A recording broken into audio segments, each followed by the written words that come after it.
Ok, en esta ocasión voy a tratar de explicar el uso de los ceros o el uso del cero en algunas operaciones aritméticas.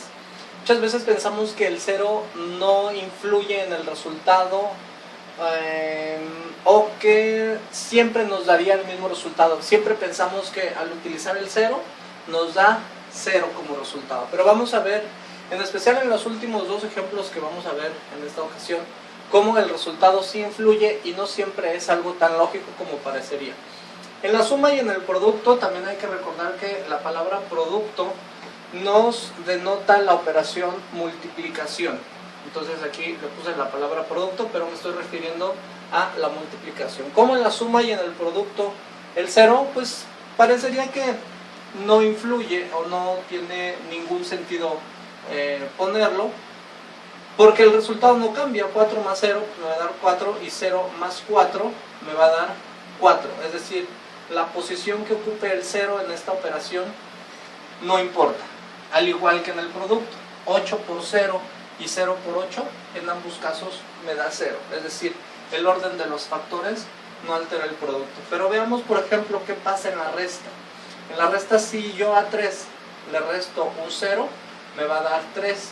Pero si a 0 le resto 3, me va a dar un menos 3. Es decir, en la resta sí va a influir la posición que esté ocupando, ya sea después o antes de hacer esa resta. Vamos a ver cómo en el cociente también influye y es uno de las confusiones más comunes que puede llegar a haber en el estudio de las matemáticas, de la aritmética, para poder decidir y para poder representar el resultado correcto. En un cociente, que estamos hablando de una división, lo estoy representando aquí como un número fraccionario. Veamos cómo 0 entre 10 me daría 0. Pero muchas veces pensamos que ese 10 entre 0 también me va a dar 0. Pero aquí vamos a poner como un 8 acostado, en donde este símbolo significa infinito. Es muy sencillo explicar por qué ahí no es 0 y por qué es un infinito.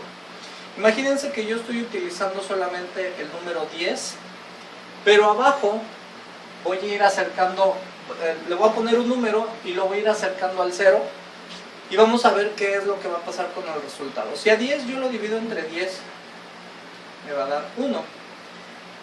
Si al 10 yo lo divido entre 5, me va a dar 2.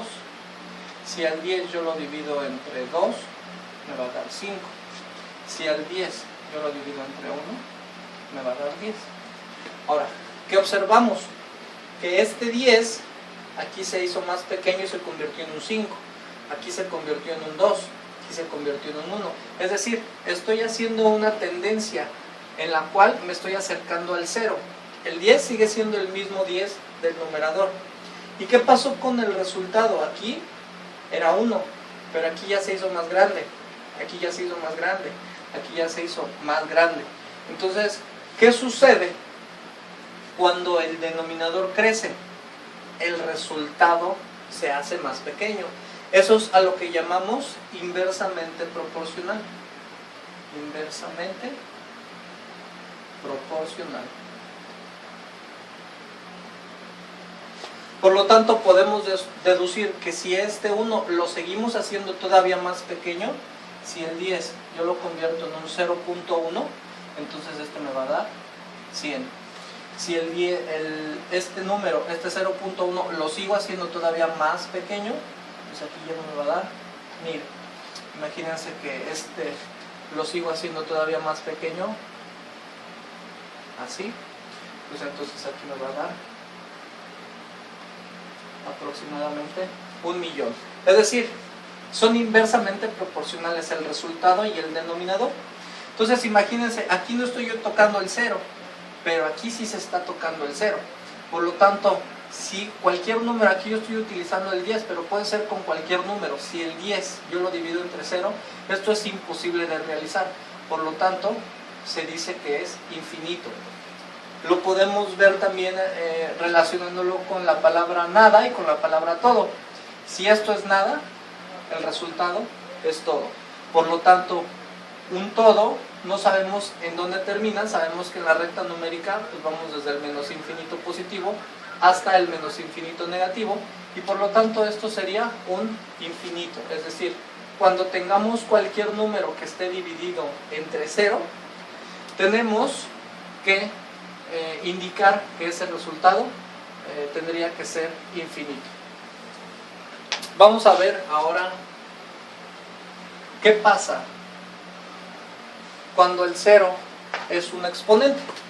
¿Qué pasa cuando tengo, por ejemplo, un 2?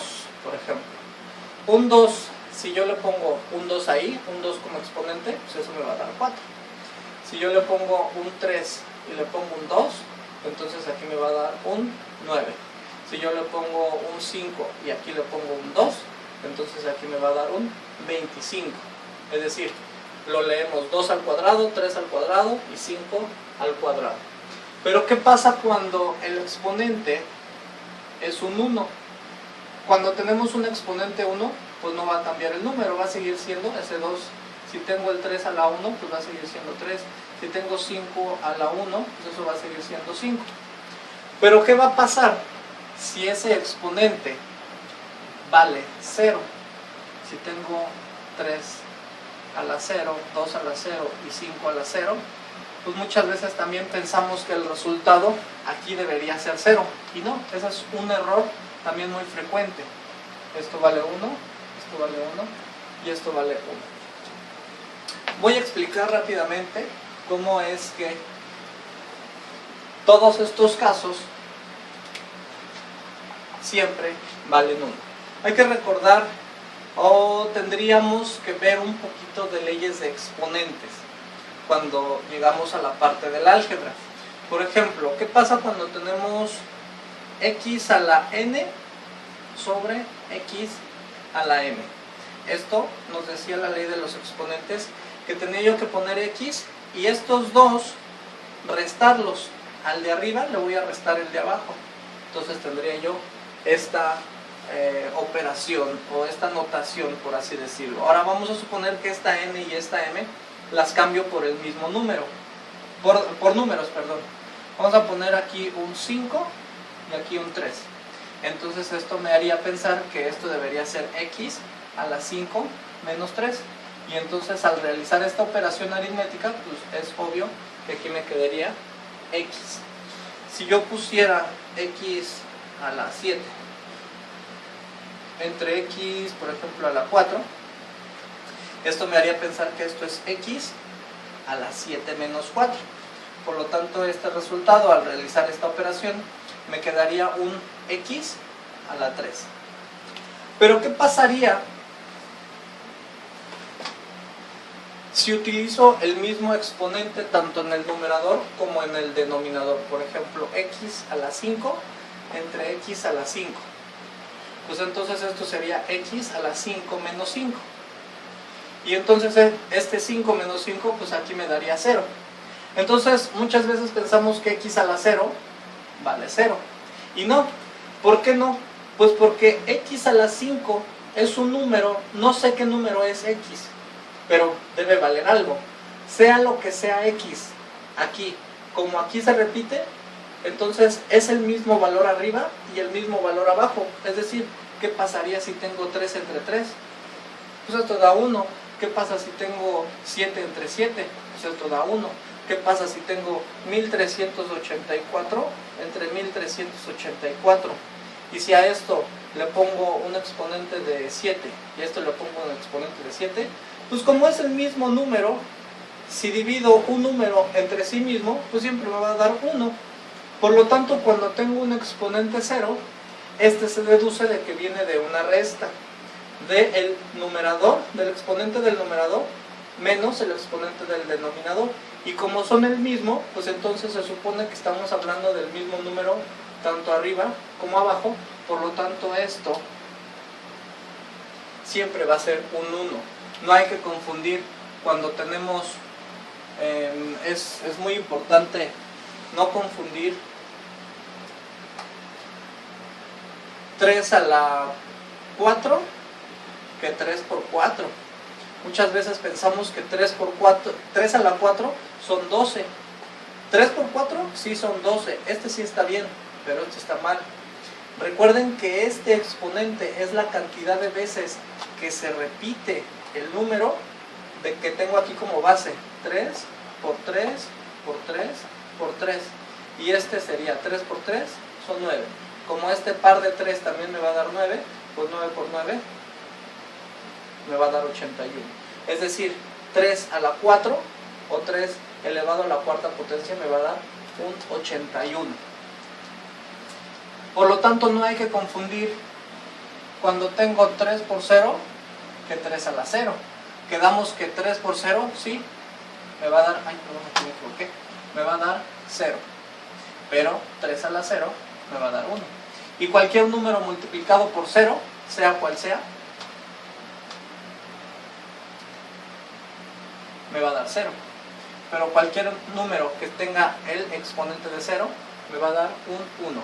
Por lo tanto, hay que tener mucho cuidado tanto en la división, que hablamos del cociente, como en los exponentes, cuando estamos hablando del 0. Entonces quedamos que, voy a borrar este pedacito. Vamos a quedar entonces que cualquier número real dividido entre 0 es imposible de realizar y vamos a poner que es infinito. Y cualquier número real elevado a la 0 me va a dar un 1. ¿Ok? Entonces espero que haya quedado claro el uso de los ceros. Solamente me falta una operación que es la raíz de 0. Pues sí, también de 0, ¿no? Este sí no tiene mucha ciencia. Pero estas dos son las que normalmente causan conflictos. Espero haber explicado de una buena manera, en donde esto se entienda un poquito mejor y las dudas que tengan cuando estén utilizando el 0 como exponente o como denominador hayan quedado claras. Gracias.